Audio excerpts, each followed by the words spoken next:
আপনি কি জানেন, প্রাচীনকাল থেকে ঘি শুধু রান্নার উপাদানই নয়, বরং এটি ছিল এক মহৌষধ। কিন্তু আধুনিক যুগে অনেকেই মনে করেন ঘি স্বাস্থ্যের জন্য ক্ষতিকর। আসলে সত্যিটা কি? আজকের ভিডিওতে জানব ঘি খাওয়ার চমকপ্রদ উপকারিতা।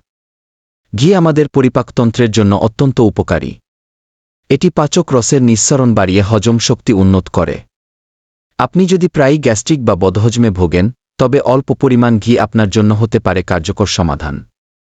আপনার কি কখনো মনে হয়েছে পড়াশোনা বা কাজের সময় মনোযোগ কমে যাচ্ছে? ঘি কিন্তু আমাদের মস্তিষ্কের জন্য দুর্দান্ত এক টনিক। এতে থাকা ওমেগা-3 ফ্যাটি অ্যাসিড মস্তিষ্কের কর্মক্ষমতা বাড়ায় এবং স্মৃতিশক্তি উন্নত করে। ঘি কেবল ভেতর থেকেই নয়, বাইরে থেকেও আমাদের সুন্দর করে তোলে। নিয়মিত ঘি খেলে ত্বক হয়ে ওঠে উজ্জ্বল ও নরম।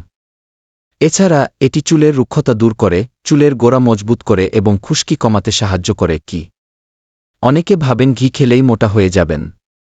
কিন্তু সত্য হল, ঘিতে থাকা স্বাস্থ্যকর ফ্যাট শরীরের মেটাবলিজম বাড়িয়ে ওজন কমাতে সাহায্য করে। তবে অবশ্যই অতিরিক্ত না খেয়ে পরিমিত পরিমাণে খেতে হবে।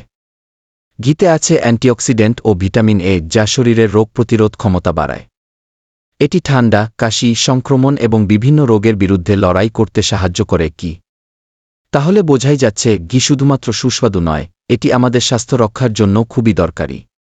তবে সবসময় খাঁটি ঘি কিনুন এবং অতিরিক্ত না খেয়ে পরিমিত পরিমাণে গ্রহণ করুন। আপনি কি আগে থেকেই ঘি খান? নাকি আজ থেকে খাবেন? কমেন্টে জানান।